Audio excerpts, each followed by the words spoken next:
Hello student, आज हम हैसेस law और इसकी एक एप्लीकेशन, इसकी एक एग्जांपल बोर्न हैबर साइकिल को डिस्कस करेंगे। स्टूडेंट, ये लॉ एक जर्मन साइंटिस्ट हेनरी हेस ने पेश किया और इसने कहा कि जब एक केमिकल चेंज आएगी, जब एक रिएक्शन होगा तो उसमें जो हीट इवॉल्व होगी या अब्जॉर्ब होगी वो हमेशा सेम आएगी, चाहे आप उसको एक स्टेप में कर लें, चाहे आप उसको डिफरेंट स्टेप में कर लें। मिसाल के तौर पर हमने ए से डी तक आना है तो चाहे सीधा चले जाएं या इसको स्टेप वाइज चले जाएं, पहले वो बी पे आए, फिर सी पे, फिर डी पे, तो ओवरऑल हीट चेंज सेम आएगी। मिसाल के तौर पर हमारे पास ये लकड़ियां हैं, आप इसको थोड़ा थोड़ा करके जला लो या एक दफ़ा इकट्ठा करके जला लो, इसमें जितनी हीट है ये उतनी ही हीट देगी। तो स्टूडेंट, यहाँ पर जितनी हीट इसके अंदर छुपी है वो उतनी ही हीट रिवॉल्व करेगी, चाहे आप डायरेक्ट उसको जला लें, चाहे आप उसको थोड़ा थोड़ा करके जला लें, ओवरऑल हीट चेंज हमेशा सेम आएगी। तो इसका मतलब है जो डायरेक्ट जाने में हीट आएगी वो डेल्टा एच है, और अब इन सब स्टेप की भी जमा कर लें, उसको H1 H2 H3 कह लें तो इसका जवाब भी सेम आएगा। इसे हम कहते हैं कांस्टेंट। कांस्टेंट मतलब होता है सेम हीट ऑफ समेशन, कि कांस्टेंट हीट ऑफ समेशन आती है, इसकी हीट को जमा करें तो इसका जवाब हमेशा सेम आता है, चाहे डायरेक्ट में जमा कर लें चाहे स्टेप वाइज जमा कर लें। स्टूडेंट, इसको हम एग्जाम्पल से पढ़ते हैं। हमने सोडियम कार्बोनेट बनाना है, चाहे आप इसे डायरेक्ट बना लें, सिंगल स्टेप में बना लें कि आप सोडियम हाइड्रोक्साइड के 2 मोल लें, कार्बन डाइऑक्साइड के साथ रिएक्शन करवाएं और इसमें से जो हीट निकली वो -89 निकली। दूसरा स्टेप ये है कि आप 2 मोलों में से एक एक मोल को एक एक स्टेप में यूज़ कर लें। पहले 1 मोल को कार्बन डाइऑक्साइड के साथ रिएक्शन करवाया तो ये सोडियम बाइकार्बोनेट बना, फिर सोडियम बाइकार्बोनेट को सोडियम हाइड्रोक्साइड के साथ रिएक्शन करवाया तो वाटर, यहाँ से इसने OH दिया और यहाँ से इसने H दिया तो ये वाटर बन गया। तो इस प्रोसेस में हीट निकली -41 और ऊपर वाले स्टेप में निकली थी -48। चाहे आप इस काम को 2 स्टेप में कर लें या एक स्टेप में कर लें, ओवरऑल हीट चेंज सेम आएगी। तो हम इसको देखते हैं, डेल्टा H का जवाब डेल्टा H1 + H2 के बराबर आना चाहिए। तो पहले स्टेप में -89 लगी और दूसरे स्टेप की बात करते हैं तो वहाँ पे -88 और वो -41 हीट लगी। तो ओवरऑल जवाब इसका सेम आ रहा है। तो इसका मतलब है लेफ्ट हैंड साइड का जवाब राइट हैंड साइड के जवाब के बराबर आ रहा है। स्टूडेंट, अगर ये लेफ्ट हैंड साइड का जवाब राइट हैंड साइड के जवाब के बराबर आ जाए तो ऐसी लॉ को, ऐसी चीज़ को हम सही मानते हैं। Applications of हैसेस law. स्टूडेंट, जब CCl4 बनता है, अगर आपको याद हो, जो हैलोजिनेशन ऑफ अल्केन के साथ करते थे और सनलाइट के साथ करते थे कि एक एक स्टेप में एक एक Cl ऐड होता है, तो इस तरह एक स्टेप में से एक किसी स्टेप की हमें हीट मालूम करनी हो तो हम इस कांस्टेंट हीट ऑटोमेशन की मदद से कर सकते हैं। इसी तरह बोरॉन ऑक्साइड और एल्यूमिनियम ऑक्साइड जब बनता है तो इसमें भी जब उसकी प्रोटेक्टिव लेयर उसके ऊपर बन जाती है, जिसकी वजह से हम इसकी एग्जैक्ट हीट फाइंड करना हमारे लिए मुश्किल हो जाता है, तो हमें ये हैसेस लॉ उनकी हीट, उस स्टेप, मिसिंग स्टेप की हीट फाइंड करने में बड़ा हेल्प करता है। इसी तरह जब कार्बन मोनोऑक्साइड बनता है तो कार्बन मोनोऑक्साइड बनता है, फिर वो बाद में कार्बन डाइऑक्साइड बनता है। तो इस तरह वो डिफरेंस 2 स्टेप में से होकर गुजरता है। अगर हमें एक हीट की नेक्स्ट स्टेप की ना भी पता चले तो हम उसको इनडायरेक्टली फाइंड कर लेते हैं। कैसे, देखिएगा ज़रा।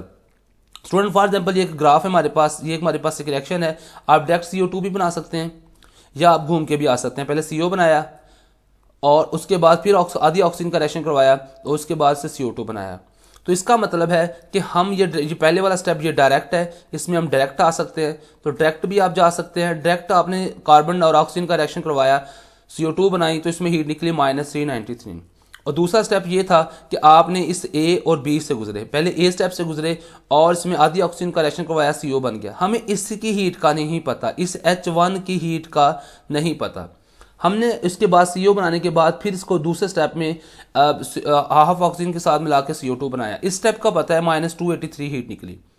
स्टूडेंट, हम जानते हैं कि यहाँ पर डेल्टा H1 और डेल्टा H2 का जवाब डेल्टा H के बराबर आएगा। इस 1 वाले को मैंने A वाला स्टेप बोला है और 2 वाले को हमने B वाला स्टेप बोला है। हमें A वाले स्टेप की हीट फाइंड करनी है तो इसलिए हम इस H2 को उधर ले गए, उधर जाके ये माइनस आ गया। तो उसके बाद अब हम इसमें हीट वैल्यूज पुट करेंगे तो जवाब आएगा -393 और इधर जवाब आएगा 283। जब इन दोनों को सॉल्व करेंगे तो जवाब आएगा 110। तो इसका मतलब है इस स्टेप में 110 किलो जॉल हीट जो है वो रिलीज हुई है। Born Haber cycle.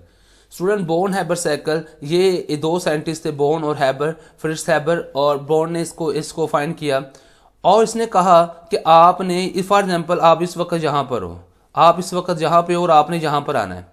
आप सीधा इधर आ जाओ या घूम के आ जाओ। पहले इधर गए, पहले इसको आयन बनाया और फिर इस आयन को बाद हमने क्रिस्टल बनाया। सोडियम और क्लोराइड को मिलाकर हमने NaCl बनाना है। अब डायरेक्ट बना लें या पहले इसको आयंस में कन्वर्ट करें। पहले स्टेप में हम इसे कहेंगे आयंस में कन्वर्ट किया, फिर इनकी क्रिस्टल बनाई, इसे हम बोलेंगे क्रिस्टल लैटिस। स्टूडेंट, जो लैटिस एनर्जी है और सोडियम क्लोराइड की है वो ये होती है कि जब ये वाले स्टेप में हम लैटिस एनर्जी बोल रहे हैं कि ये जो हीट, इसमें जो हीट तब निकलनी है जब आयंस ने मिलना है, तो उस प्रोसेस में और क्रिस्टल लैटिस बननी है, तो उसको हमने बोलना है lattice energy. The lattice energy of anionic compound is the enthalpy of formation, जब उन्होंने बनना है या टूटना है। एक मोल आयनिक कंपाउंड है तो उस जब उनके गैसियस आयंस ने मिलना है अंडर स्टैंडर्ड कंडीशन, तो इससे हम लैटिस एनर्जी कहेंगे।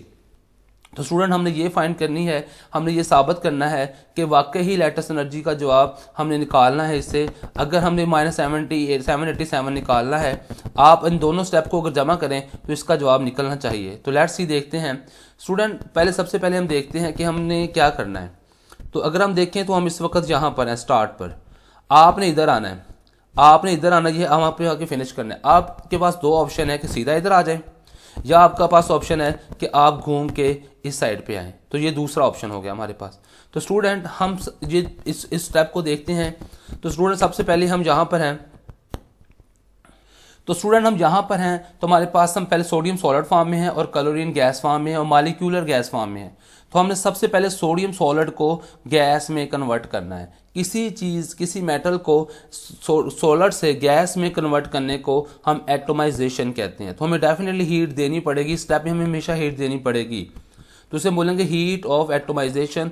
और इस प्रोसेस में जो हीट हमारी निकलेगी वो निकली 108 किलो जॉल पर मोल।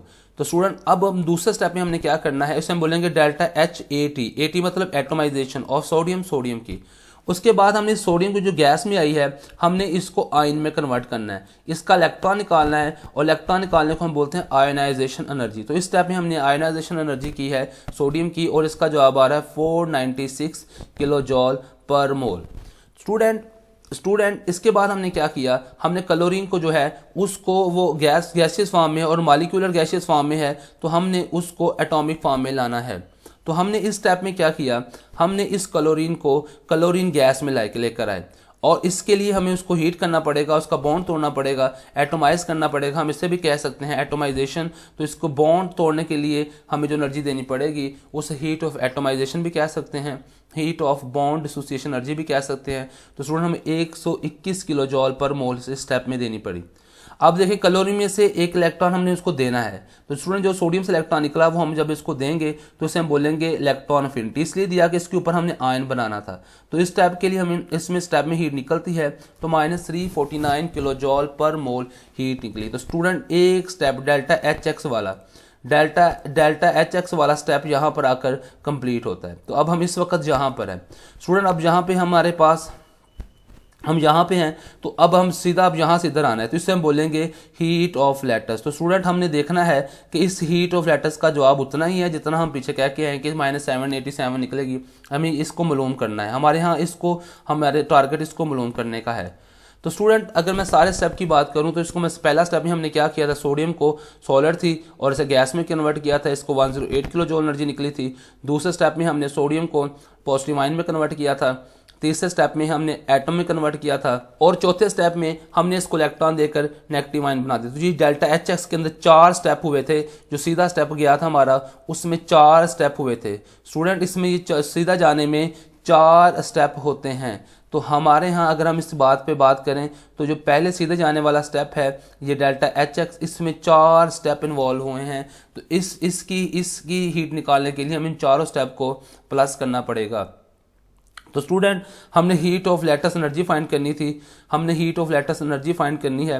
डेल्टा एच एफ की एनर्जी हमारे पास है, डेल्टा एच एक्स की हमने निकाल ली है, तो हम डेल्टा एच एल ई की लैटिस एनर्जी को फाइंड कर सकते हैं। एच एफ में डायरेक्ट बनाया था और इसको 2 स्टेप में बनाया था। पहले एच एक्स में गए, फिर एल ई बनाया, फिर लैटिस एनर्जी बनाई।